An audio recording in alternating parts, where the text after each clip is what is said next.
Hi guys, so today I'm going to do my talk about moral foundations theory. My research focused on Jonathan Haidt's research and his book, The Righteous Mind. Um, Originally, I believe it was in 2008, Jonathan Haidt proposed moral foundations theory to include five moral intuitions or moral foundations, and more recently they proposed to add a sixth, which was liberty. Um, But let me go ahead and go through the first initial five. So care and harm.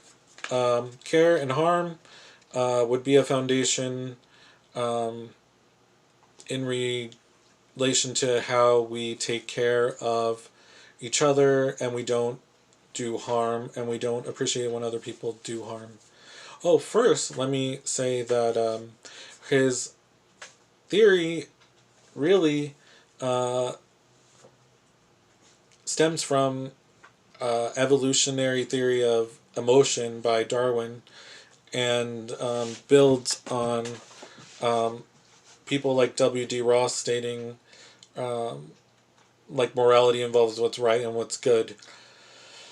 And so I did do some reading about W.D. Ross's did I say Ross right? W.D. Ross's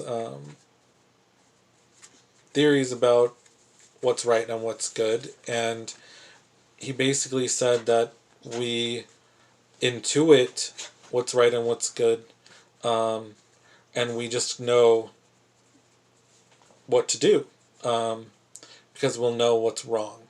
Um, and so Haidt goes further in breaking these up, like I said, about care and harm. And so if we've evolved as a people by removing people who do harm and don't care about people, then um, you can imagine um, that we have a response when we see somebody harming maybe a child, somebody we're supposed to care for. So that's what Haidt uses as an example. Um, and so maybe in primitive societies, they would have weeded those type of people out. And that's how this evolution of our morals has kind of happened. So care and harm is the first. Purity and sanctity is another. Purity and sanctity is basically like keeping yourself pure, not,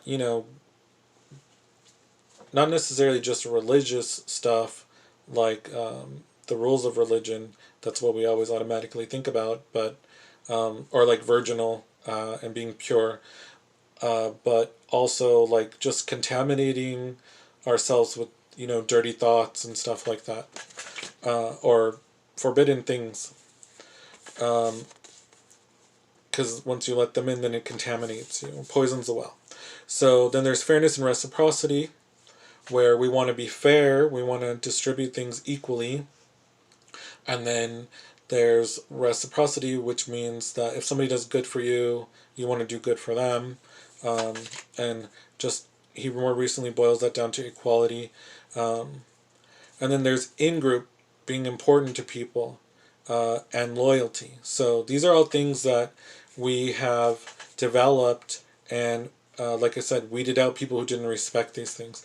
And so authority and respect is another of the five, and that would mean that if you didn't respect the rules of your society, then you'd find yourself removed from that society or maybe even killed. So then you wouldn't be around anymore, right? You wouldn't be able to influence their culture. We've got liberty and autonomy as the last sixth one that's being potentially added, and that to me kind of relates too much to authority and our response and reaction to authority. But I can understand why maybe I don't function with that as a concern, or maybe my fairness and my care and harm considerations or intuitions are more heavily weighted in my mind. And so when we talk about intuitions, we should consider Haidt's intuition model, his social intuition model. He has a model that's up here behind me on my monitor. I'm going to probably try to... No, I don't know if I can show you guys that. But I don't think it'll be correct, right? Well, I'll just explain to you what it is.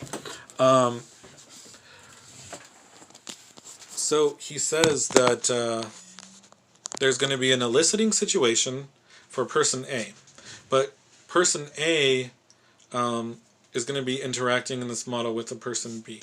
So person A's intuition happens, and then they have an intuitive judgment, and then in that intuitive judgment is going to go into person A's reasoning.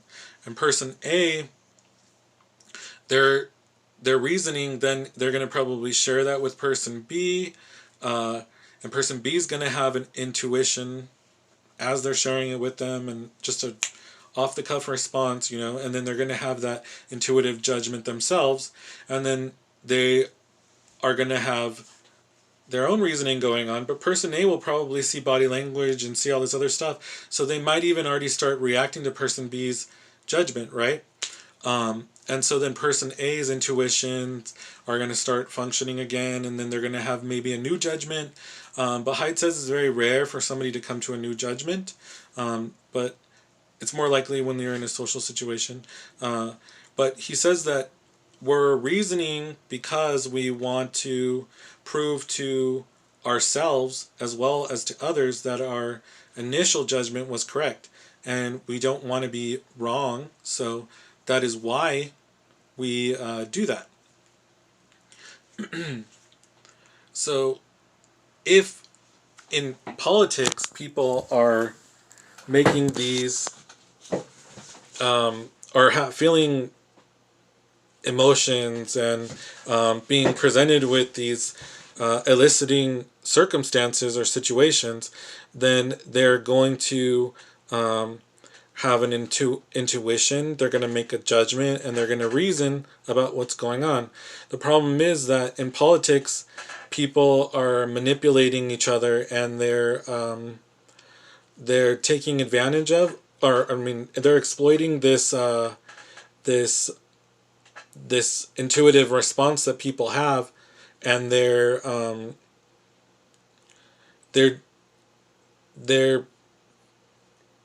trying to prop up their own candidates. Most recently, what we were studying with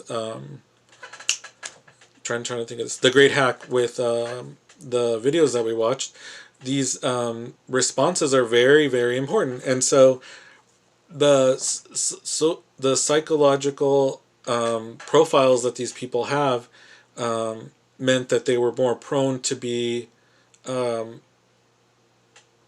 reactionary to these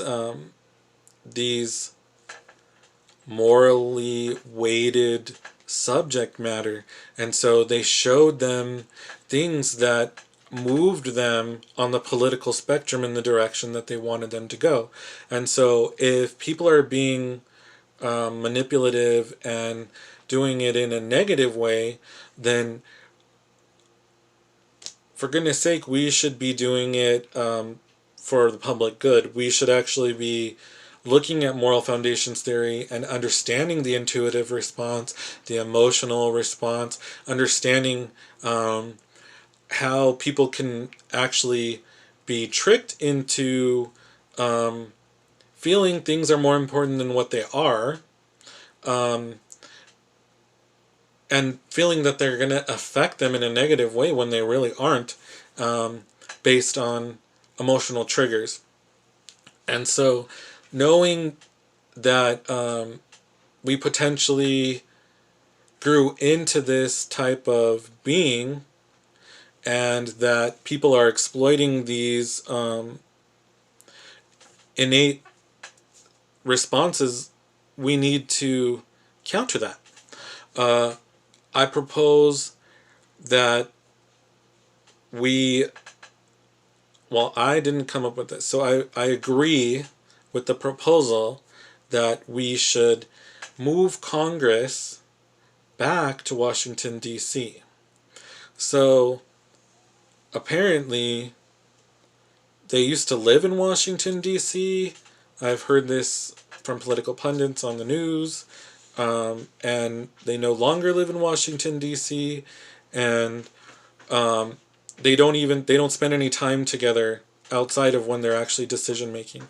I also watched a lecture from Jonathan Haidt, and he said that this started with Newt Gingrich saying that the new returning freshman didn't need to come and live in Washington, D.C. And so at that time and from then on, they haven't. And as it stands now, they actually take separate systems of transportation when they're even at the Capitol. They don't interact with each other at all. And then they come together to try to debate about policy. Now, I don't understand how that could work. He's pointed out that that's a real flaw with the system. And he claimed that through some sort of legislature, they could require them to move back to Washington, D.C. Now, that would mean that their kids are going to school together, they're going to be playing sports together, assume they're going to church together, they're going to become part of the same community, so they would actually be, by default, in the same in-group, right? Even if they're not in the same in-group. So then their interests might start to align gradually. That sounds like a really good, easy solution. There are other ways that we as citizens can form coalitions and make our primary concerns focused on care and harm and fairness and reciprocity. And if our messaging can resonate with conservatives, if we make sure that our messaging can resonate with conservatives, liberals, and if conservatives make sure that their messaging can resonate with liberals, then there should be less of a disconnect, and there should be some sort of footing or common ground that people can start off at, and we can maybe see policies being written together. I think that when Obama was in office, he struck chords with both sides of the aisle, but he also was able to get the center to come out big time. And I think it's because he delivered a message that managed to encompass 3, if not 4 or 5 of these foundations, and the ones that he focused most on were the 2 foundations that resonated with both liberals and conservatives. And that was, preventing harm and caring for people and being fair about stuff.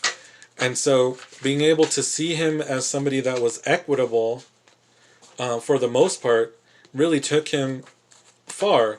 And so if we can get another candidate like that in either party, or say a conservative candidate that can deliver messaging to liberals that they can actually understand because it's coming from those 2 channels that they understand, then there will be less of that disconnect, and then there'll be more understanding and maybe less stalemates in Washington, less tit for tat in spending and in approval of bills, and then constituents can actually see some benefit from all of the taxes that we pay.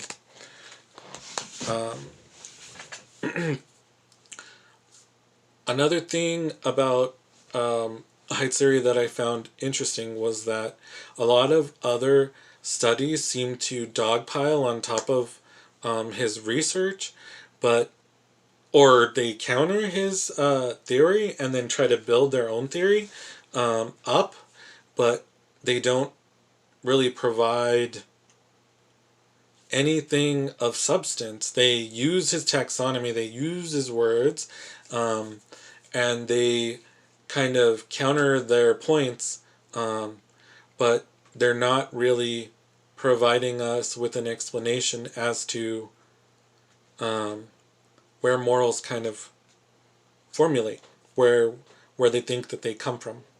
And I do think that this moral foundations theory is really sound. It has some good logic, and that's why I chose to do my research on it.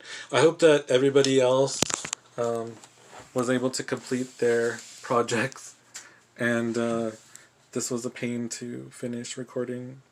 I had to do it on my phone. I've done it 3 other times on a tablet. So anyways, thanks for a good semester, guys. Bye-bye.